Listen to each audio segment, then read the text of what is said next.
Malamang hindi mo pa nakita ang bahay na ginawa sa ganitong paraan. Pinapatigas ng mga manggagawa ang mga patong-patong na lupa, isa sa ibabaw ng isa, hanggang sa mabuo ang makakapal at matitibay na pader.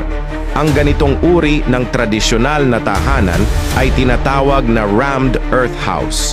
Ang rammed earth ay tumutukoy sa proseso ng paulit-ulit na pagtampok ng lupa hanggang ito'y maging isang buo at siksik na istruktura. Ang mga pader ay siksik at halos walang siwang, kaya't sobrang tibay ng mga ito. Bagaman hindi nito kayang tapatan ng lakas ng modernong konkretong may bakal, noong unang panahon ito ang isa sa mga pinakamaaasahan at episyenteng paraan ng paggawa ng bahay. May nagsasabing madaling pasukin ng tubig ang mga rammed earth houses. Totoo ito noon. Pero ang mga rammed earth homes ngayon ay pinanatili ang tradisyonal na itsura, ngunit gumamit ng makabagong mga teknolohiya sa konstruksyon, gaya ng mas pinabuting halo ng lupa at waterproofing, upang mas maging komportable at matibay ang mga ito. Dahil gawa ito sa lokal na materyales, nananatiling malamig sa tag-init at mainit sa taglamig ang mga bahay na ito. Kaya naman matipid at eco-friendly ang mga ito. Ito ang dahilan kung bakit nananatiling buhay ang paraang ito ng paggawa ng bahay hanggang ngayon. Sa Pakistan, gumagawa ang mga lokal na construction workers ng isang napakapambihirang uri ng bahay.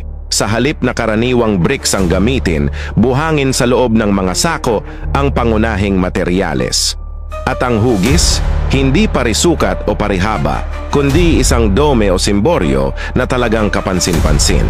Maraming magtatanong, pwede ba talagang tirhan ang ganitong bahay?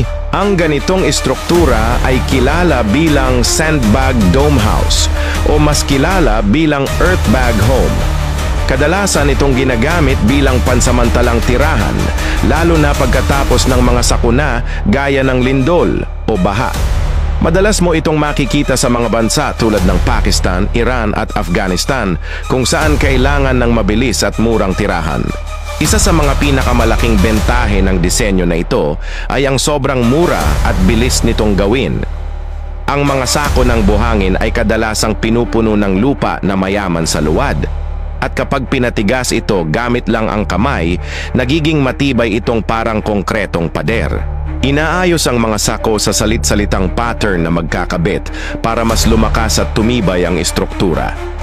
Sa mga lugar na tuyo at bihira ang ulan, epektibo at ligtas ang mga dome house na ito. At kung aalagaan ng maayos, nakakagulat pero maaari itong tumagal ng matagal.